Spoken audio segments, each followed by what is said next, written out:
champions and the boxing superstars, where are you? I'm waiting, let's fight.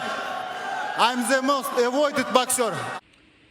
The untouchable True School Sports Empire proudly presents something the boxing game's been missing. Hey, what's going on? It's your boy BT, and I came here to talk some boxing with the thousands of True School Sports subscribers.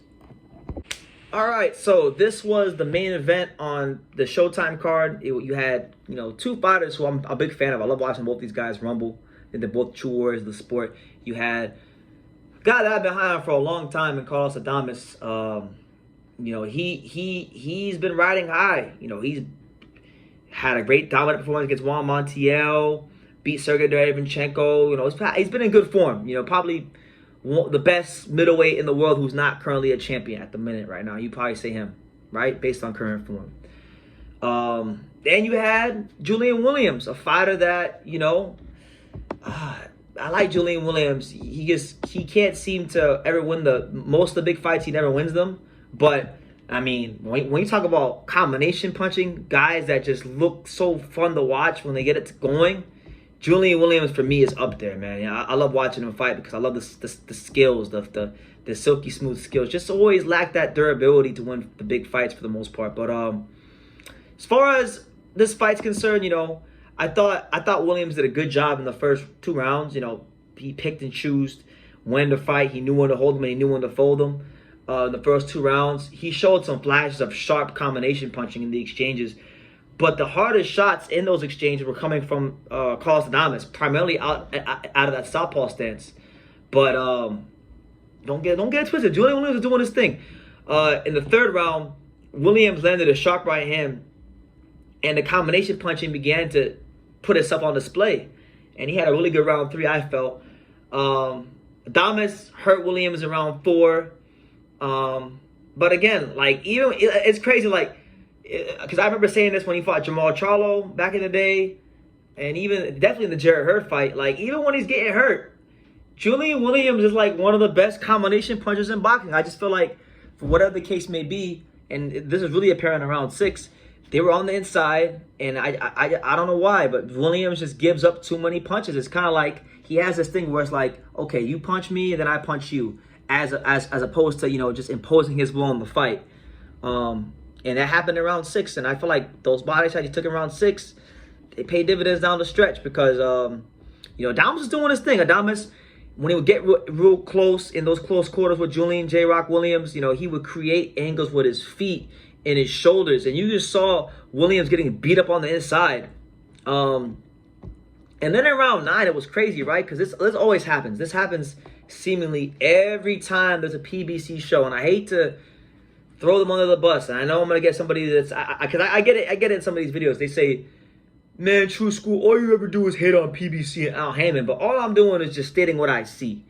It seems like every freaking show, when it comes to PBC fights, there's always some funny business with the referees, and it seems to happen on PBC shows more than any other promotion in boxing. Not saying it doesn't happen on Top Rank, and not saying it doesn't happen on DAZN, because we get some bullshit on every promotion. But when it comes to bad stoppages, we seem to get them the most on PBC shows. And this fight with J-Rock and Adames seems to be the same case, because I felt like it was a premature stoppage. You had Stephen Breadman Edwards, who was a pretty even keel guy, yelling at the referee saying, "Yo, you're a piece of shit. How could you stop the fight?" He's just going out calling the referee a piece of shit. But you think about Gary Anton Russell's fights against Postol and Rances Bartholomew. You think more recently about the Rolly Romero fight. You think about even the count with Luis Arias and Eric Lubin on the same card.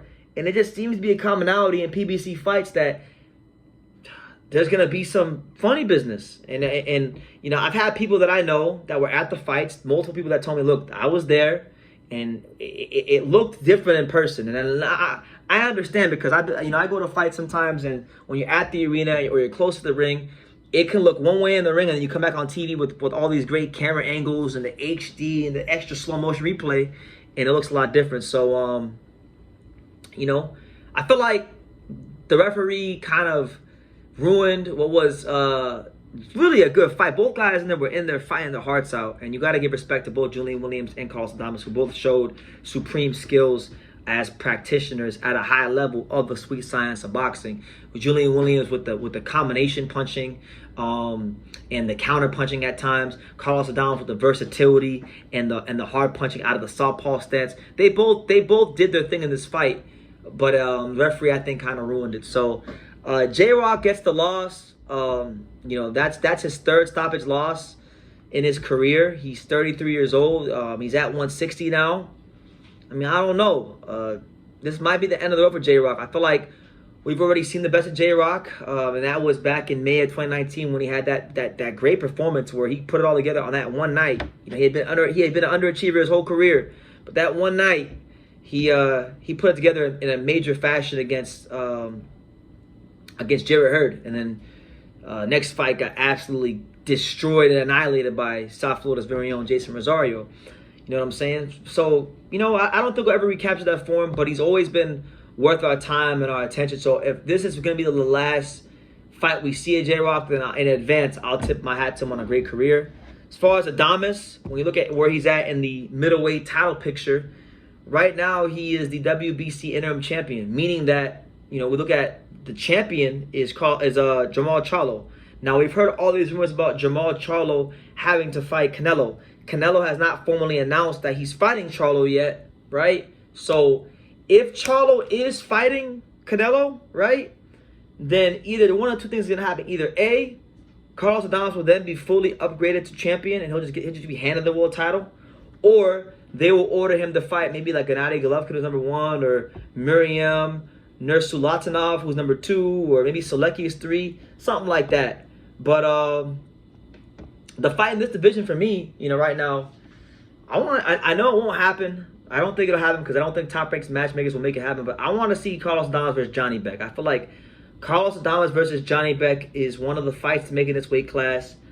I want to see what's true about the sparring, because there's always rumors in boxing circles that, you know, Adames beat the shit out of Janibek in sparring. And listen, sparring is sparring, right? You're working on things. It's not really about who beats up who in sparring, but they have history, and I feel like it's probably one of the most interesting fights that could be made in what is, let's be real, this is a historically bad middleweight division. So, you know, it is what it is. But there's other good fights out there for Adames. You know, if you go down further down the rankings, you got, you know, guys, I don't know. Even the fights down the rankings aren't even as exciting. Maybe Adames versus Fedor Czerkaszyn. I like that fight. Fedor Czerkaszyn, good fighter, you know, Polish-Ukrainian fighter, can switch, long, lanky. He's coming off some good wins against the likes of Nathaniel Gallimore, Elias Espada.